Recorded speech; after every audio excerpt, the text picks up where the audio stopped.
Yeah. Black as Gold is back, episode 16. Episode 16 is one of my favorites, man. Marvin Gaye. That's one little Marvin Gaye. One little Marvin Gaye. I'm not gonna do no more. I'm not gonna do no more. Look, I might do some more Marvin Gaye. I don't know. You know what I mean? Yeah, you know, let me stop. Out of my mind. Let me stop. Let me chill. But yeah, man, Marvin Gaye is one of my favorites. He's right up there with Michael Jackson, man. He's right up there with a lot of people that I really like in R&B. See, some people are up. Yeah, I know, bro, I know.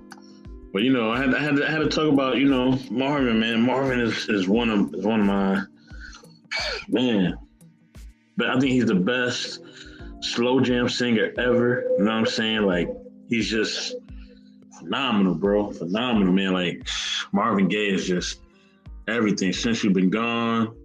Not Since You've Been Gone. Soon I'll Be Loving You Again. Man. Since I Had You. Okay, let me get into the career, man, because I keep thinking about the Let's Get It On album. You know what I'm saying? The deluxe edition, okay? Not the regular, deluxe edition. You know what I'm saying? Let's Get It On. The other one was called I Want You. Whew.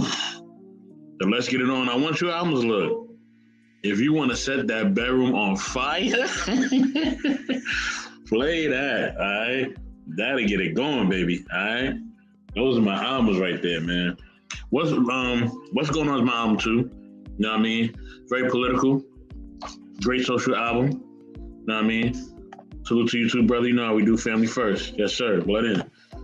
But man, them I Want You album and the Let's Get It On album, woo, man.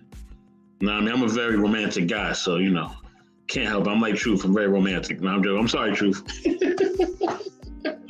All right, let me get into it. Let me get to the career of Marvin Gaye, man. This ain't gonna be a long one because I got another one coming up for y'all right after this. Take a little intermission, and then I'm gonna come right back with it. Okay, Marvin Penske Jr., who also spelled his surname as Gaye, G-A-Y-E, right? Born April 2nd, 1939, transcended April 1st, 1984. Funny thing about it, a week after that, somebody else came into this world, but I'm not gonna say who. He was an American R&B and soul singer. He helped to shape the sound of Motown in the 1960s. First as an in-house session player and later as a solo artist with a string of success, earned him the nicknames Prince of Motown and Prince of Soul. Wow. Gaye's Motown songs included Ain't That Particular, How Sweet It Is to Be Loved by You, and I Heard It Through the Grapevine. Gaye also recorded duets with Mary Wells, Kim Weston, Tammy Terrell, yeah, I know about that, and Diana Ross. During the 1970s, Gaye recorded the albums What's Going On and Let's Get It On. Whew. He became one of the first artists in Motown to break away from the reins of a production company. I think Stevie did that too, but I'm not sure. I think we'll find out what Stevie did. Not too far from in the near future. His later recordings influenced several contemporary R&B subgenres such as Quiet Storm and neo soul. Yep, he did. Sexual Healing, released in 1982 on the album In That Love, won him his first 2 Grammy Awards. Gaye's last television appearance were at the 1983 NBA All-Star Game, where he sang the Star Spangled Banner, Motown 25, Yesterday, Today, Forever, and Soul Train. On April 1st, 1984, the eve of his 45th birthday, Gaye was transcended by his father, unfortunately, Marvin Gaye Sr., at their house in Hancock Park, Los Angeles, after an argument. Gaye Sr. later pleaded no contest to voluntary manslaughter and received a 6-year suspended sentence and 5 years of probation.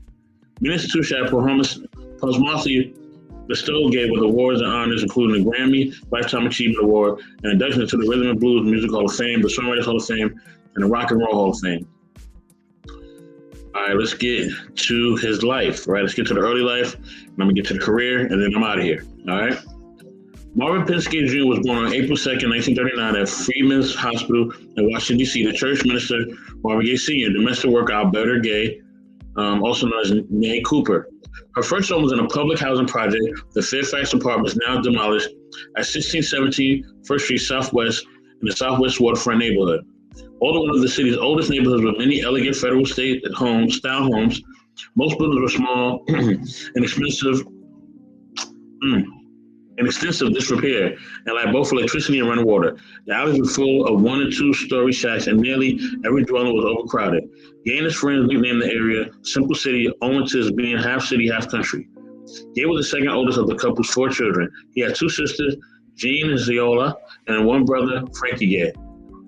He also had 2 half-brothers, Michael Cooper, his mother's son from a previous relationship, and Autumn Carey Gay, born as a result of his father's extramarital affairs. Gay started singing at church when he was 4 years old. His father often accompanied him on piano. Gay and his family were part of a Pentecostal church known as the House of God that took its teachings from Hebrew Pentecostalism, advocated strict conduct, and adhered to both the Old and New Testaments. Gay developed a love of singing at an early age and was encouraged to pursue a professional music career as a performance at a school play at 11 singing Mary Alonzo's Be My Love. His home life consisted of brutal whippings by his father, who struggled for any shortcoming. The young Gay described living in his father's house as similar to living with a king, a very peculiar, changeable, cruel, and all-powerful king. He felt that his mother not consoled him and encouraged him singing, he would have transcended himself. His sister later explained that Gay was beaten often from age 7 while into his teenage years. Wow. Man, I found out so much about these people when I read their early life. Like, I be finding out so much, y'all. This is wow. Dang, man, it's crazy, man. The stuff you be finding out. Gay attended Fax Elementary School and then Randall Junior High School. Gay began to take singing much more seriously in junior high, and he joined and became a singer star with Randall Junior High Glee Club.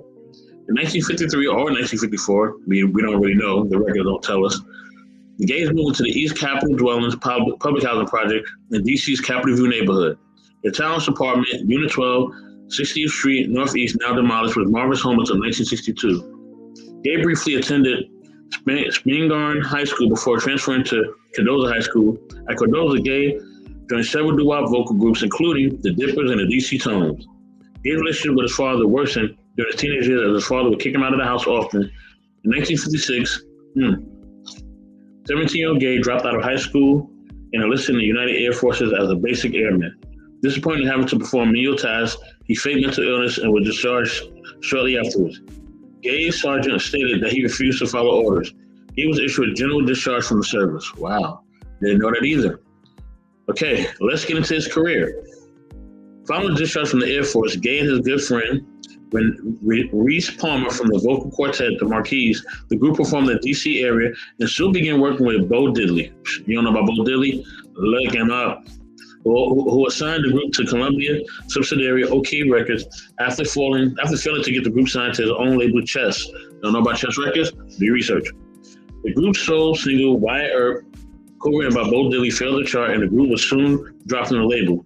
Gay began compromising music during this period. Moonglow's co-founder, Harry Fuqua, you don't know about who that is? Look him up. Later hired the Marquis as employers. Hold on, y'all. Hold on. My phone acting up, y'all. Hold on, y'all. Hold on. Think I'm gonna get it back. Here we go. All right. Okay. Under Fuqua's direction, the group changed its name to Harvey and the New Moonglows and relocated to Chicago. The group recorded several sides for Chess in 1959, including the song Mama Lucia, which was Gay's first lead vocal recording. The group found work as a session singers for established acts such as Chuck Berry, you know who that is, do your research, singing on the songs Back in the USA and Almost Grown. In 1960, the group disbanded. Gay relocated to Detroit with Fuqua, where he signed with Tri-Fi Records as a session musician, playing drums on several Tri-Fi releases. Gay performed at Motown, President Berry Gordy's house during the holiday season in December 1960. If you don't know who Motown, Berry Gordy is, I'm not even going to say nothing. Impressed by the singer, Gordy saw Fuqua on his contract with Gay. Fuqua agreed to sell part of his interest in his contract with Gay. Shortly afterwards, Gay signed with Motown subsidiary Tamla. When Gay signed with Tamla, he pursued a career as a performer of jazz music and standards, having no desire to become an R&B performer. Before the release of his first single, Gay started spelling his surname with an added E, in the same way as did Sam Cooke. Author David Ritz wrote that Gay did this to silence rumors of his sexuality and to put more distance between himself and his father. Gay released his first single, Let Your Conscience Be Your Guide, in May 1961 with the album The Soulful Moods of Marvin Gaye, following a month later. His initial recordings failed commercial, and he spent most of 1961 performing session work as a drummer for artists such as The Miracles, The Marvelettes, and blue artist Jimmy Reed for $5, which would be $45 in today's standards a week. While Gaye took some advice on performing with his eyes open, having been accused of appearing as though he was sleeping, and also got pointed on how to move more gracefully on stage, he refused to attend grooming school courses at the John Robert Powell School for Social Grace in Detroit because of his willingness to comply with his orders, something he later regretted. Hold on, y'all. Gaye was also one of the few Motown artists who took no dance lessons from Cholly Atkins. You don't know who Cholly Atkins is? Look him up. And this was success. In 1962, Gaye found success as co-writer of the marvelous track Bewitched 4-5789. Bewitched 4-5789. Okay. On which he also played drums. His first solo success, Stubborn Kind of Fellow, was later released that September. I heard about that song. Reaching number 8 on the R&B chart and number 46 on the Billboard Hot 100. Gaye first reached the top 40 with the dance hit Hitchhike, peaking at number 30 on the Hot 100 Pride and Joy. On the Hot 100, Pride and Joy became Gaye's first top 10 single after its release in 1963. The 3 singles were songs from 1962 sections were included on Gaye's second album, That Stubborn Kind of Fellow, released on time in January 1963. Starting in October 1962, Gaye performed as part of the Motown Revue, a series of concert tours headlined at the north and southeastern coast of the United States as part of the Chitlin Circuit. You know what the Chitlin Circuit is? That's what I'm saying. A series of rock shows performed at venues that welcome predominantly Black musicians. A film performance of Gaye at the Apollo Theater took place in June 1963. Later in October, Tamla issued the live album Marvin Gaye recorded on live stage Can I Get a Witness? Became one of Gaye's early international success. In 1964, Gaye recorded a successful duet album with singer Mary Wells titled Together, which reached number 42 on a pop album chart. The album's two side singles included Once Upon a Time and What's the Matter with You Baby each reached the top 20. Gaye's next solo success, How Sweet It Is to Be Loved by You, which Holland Dozier Holland wrote for him, reached number 6 on the Hot 100 and reached the top 50 in the UK. That song is pretty cool. I like that. Gaye started getting television exposure around this time on shows such as American Bandstand. Also in 1964, he appeared in the concert film, The TAMI Show. Gaye had 2 number 1 R&B singles in 1965 with the Miracles composed I'll Be Doggone and Ain't That Peculiar. Yeah, I remember those songs. Both songs became million sellers. After this, Gaye returned to jazz, delivered ballads for a tribute album to that. Oh, that's my laundry letting me know it's done. To the recently transcended Nat King Cole. You know who Nat King Cole is? I'm not gonna say nothing else. After recording It Takes Two with Kim Weston, Gaye began working with Tammy Terrell, a series of duets mostly composed by Ashford and Simpson. You know, if you don't know Tammy Terrell, Ashford and Simpson, and nothing else to say, including Ain't No Mountain High Enough, Your Precious Love, Ain't Not Like the Real Thing, and You're All I Need to Get By. You know what I'm saying?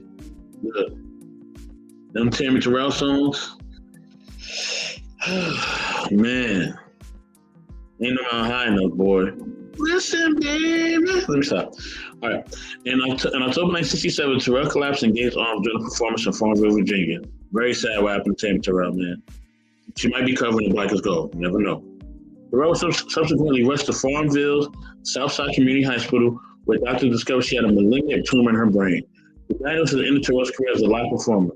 Though she continued to record music under careful supervision, despite the presence of successful singles such as Ain't That Like the Real Thing, We All Need to Get By, Terrell's illness caused problems with recording, led to multiple operations to remove the tumor. Gaye was reportedly devastated by Terrell's sickness and became disillusioned with the record business. Yeah, that really took a toll on him, like big time, for real. I can relate losing somebody that you work with. I can relate. You know what I mean? Shout out to QB. You know what I'm saying? Yeah, it's tough when you lose somebody you really work with and y'all really putting stuff together and yeah, they're not here no more. It changes you. It does. On October 6, 1968, Gaye sang the national anthem during Game 4 of the 1968 World Series held at Tiger Stadium in Detroit, Michigan, between the Detroit Tigers and the St. Louis Cardinals. In late 1968, Gaye's recording of I Heard It Through the Grapevine became his first to reach number 1 on the Billboard Hot 100. It also reached the top of the charts in other countries, selling over 4 million copies. However, Gaye felt the success was something he didn't deserve, and that he felt like a puppet, Barry's puppet, and his puppet. Gaye followed with the Too Busy Thinking About My Baby, and and that's why that's the way Love is. It reached the top 10 on Billboard Hot 100 in 1969.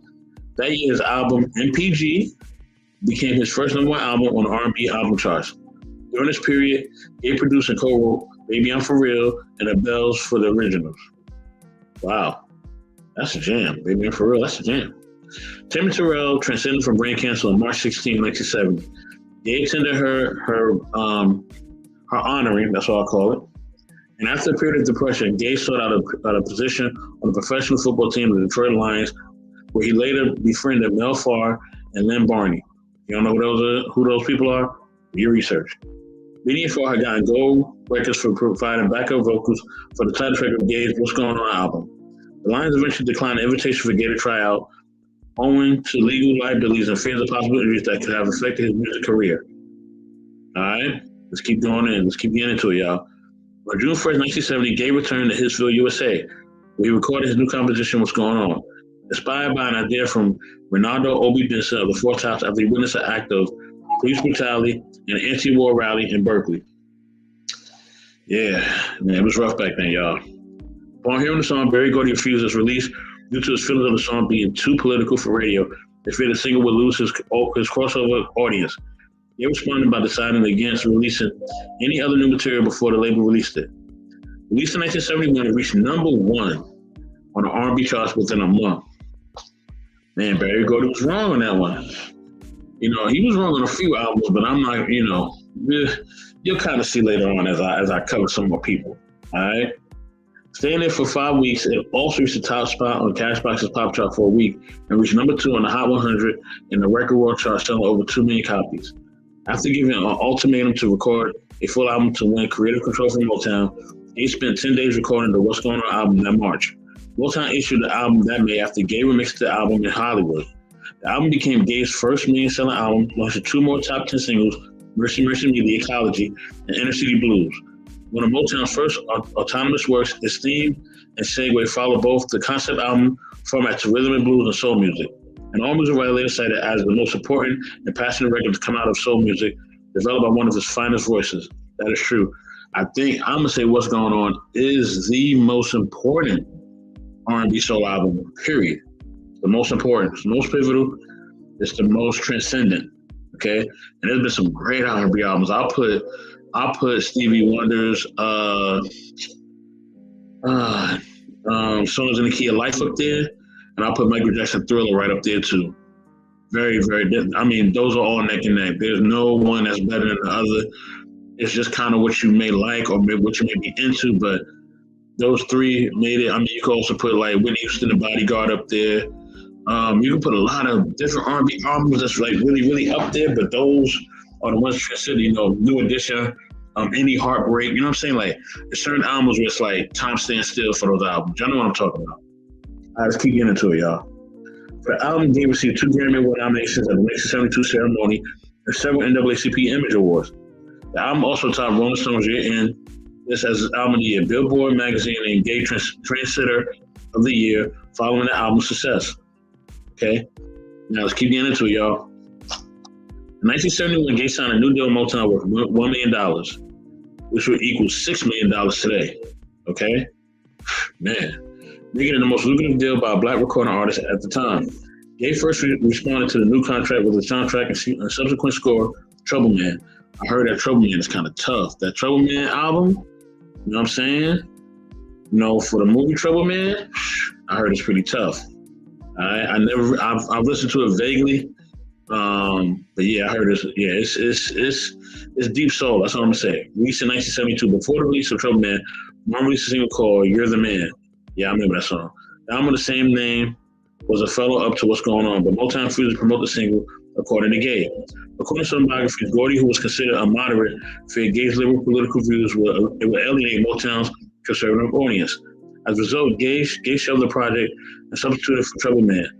In 2019, Universal Music Group released the album on what would have been Gaye's 80th birthday.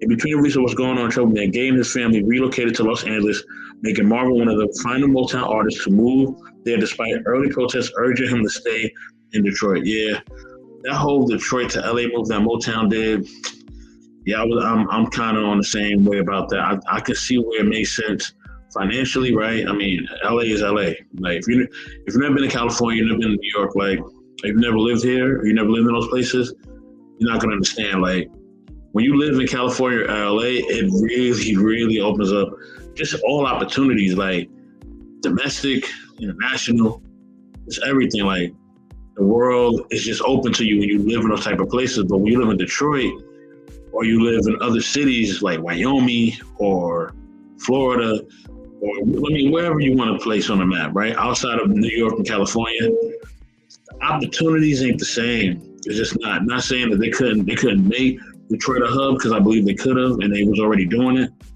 But LA is LA, man. I mean, there's nothing else I can say about that. And I think most people know that. Just like New York is New York. Like those are the two biggest places. If you're gonna make it in the entertainment industry, you gotta have a hub in LA. You dang sure gotta have one in New York. Either one or both. So I understand it from the business aspect, but I felt like they should have stayed. I felt like Detroit needed Motown, and I felt like the people needed Motown to stay in Detroit. Like we as a people, like it made some performance. And once it went to LA, it was never the same. Like the artist was never the same.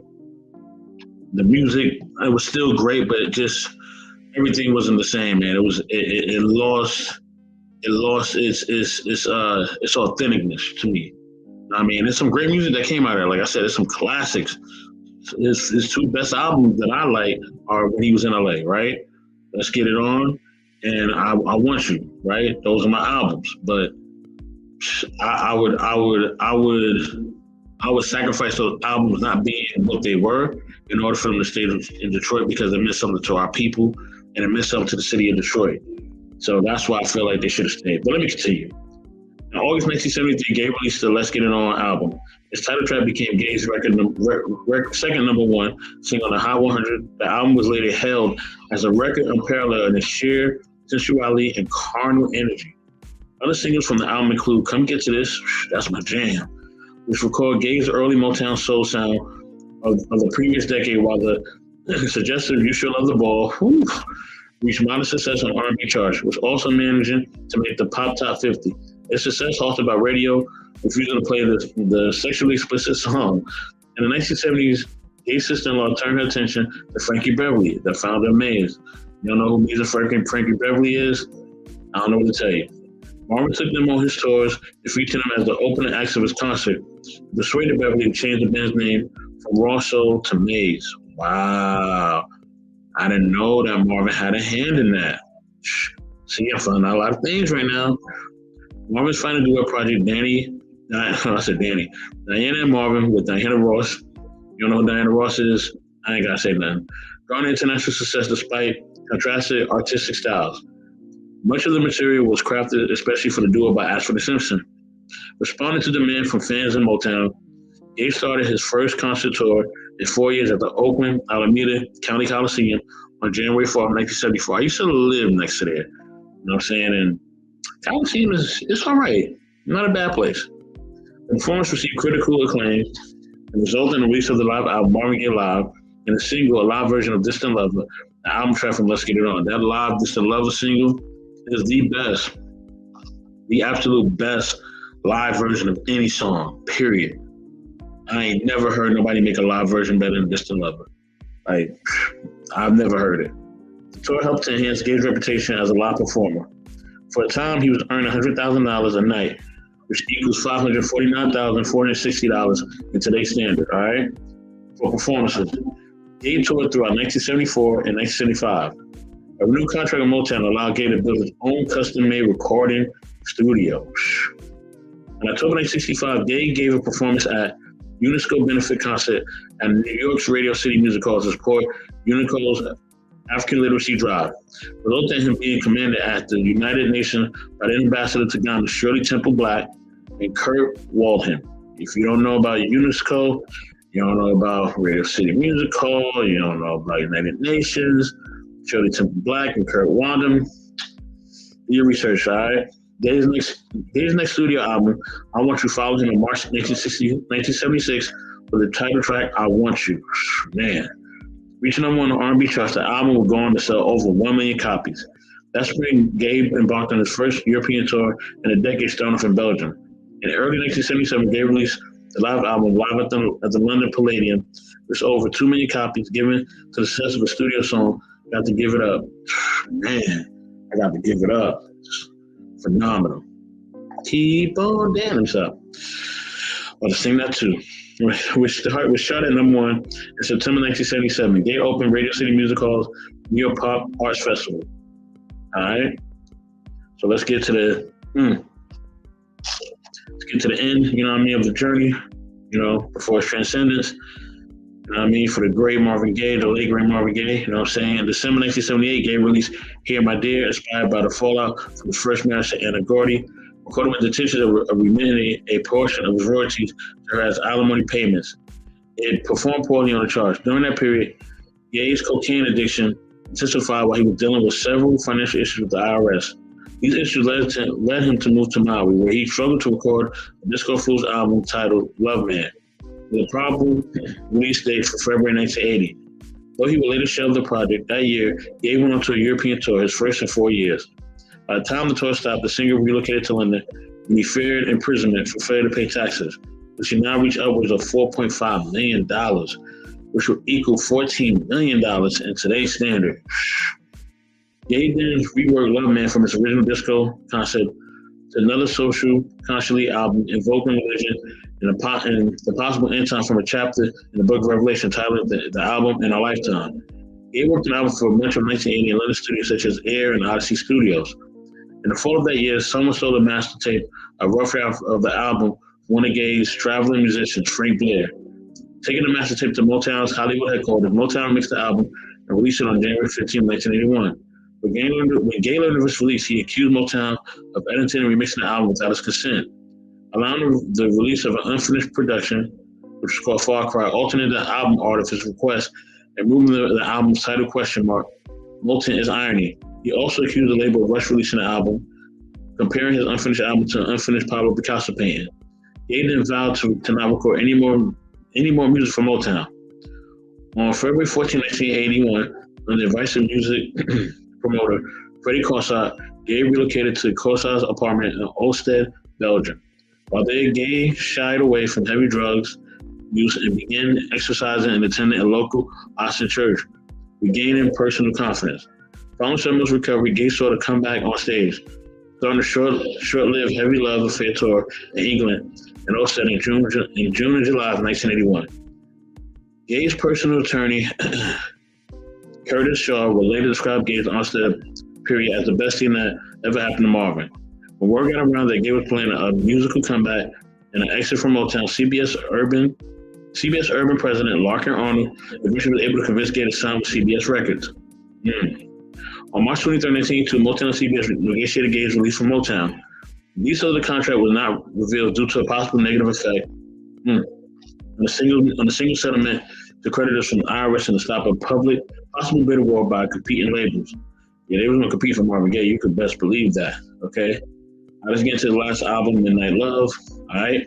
Assigned to CBS Columbia subsidiary, Gaye worked on his first post-Motown album titled Midnight Love. The first single, Sexual Healing, which was written and recorded and all set at Freddie Corsart's apartment, was released in September 1982. It became Gaye's biggest. Well, let me get it back. Lost my place again. All right. Let me get it back. I'm almost there. There we go. Okay. All right. Where am I at? Okay. Gaye's biggest career success, spending a record 10 weeks at number 1 in a hot black single chart, becoming the biggest R&B hit of the 1980s according to Billboard stats. Wow. The success later translated to the Billboard Hot 100 chart in January 1983, where it peaked at number 3, while the record reached international success, reaching the top spot in New Zealand and Canada, reaching the top 10 of the United Kingdom's OCC single charts. Australia and Belgium were later selling over 2 million copies in the US alone, becoming Gaye's most successful single to date. The video for the song was shot at Ostend's Casino Coruscant. Sexual Healing won Gaye his first 2 Grammy Awards, including Best Male R&B Vocal Performance. In February 1983, also won Gaye an American Music Award in the R&B Soul category. Q Magazine called it America's hottest music turn-on since Olivia Newton-John's demanded we get physical. Midnight Love was released to store less than a month after the single's release and was equally successful. If you don't know who Olivia Newton-John is, you don't know the single Let's Get Physical, do your research, y'all. All right? Being in the top 10 of the Billboard 200, becoming Gaye's 8th #1 album on the top Black album charts, eventually selling 3 million alone in the U.S. And so this is a quote from Marvin Gaye. He said, "I don't make records for pleasure. I did when I was a younger artist, but I don't today.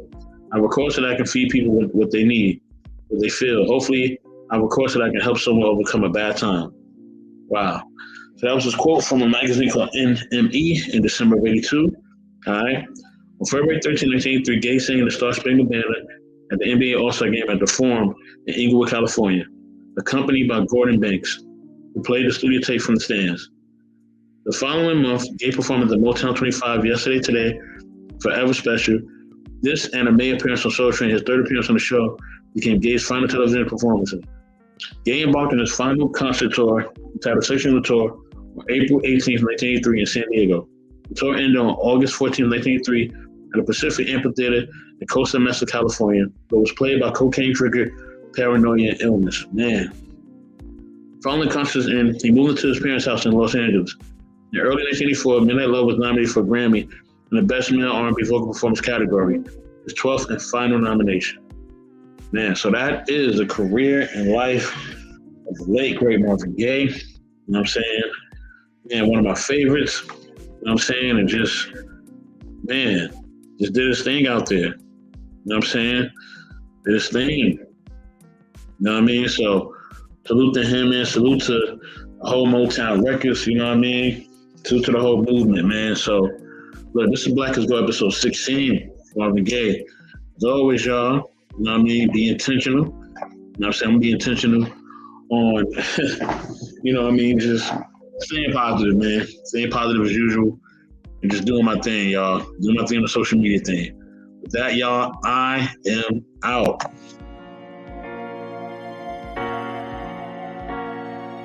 The DJ.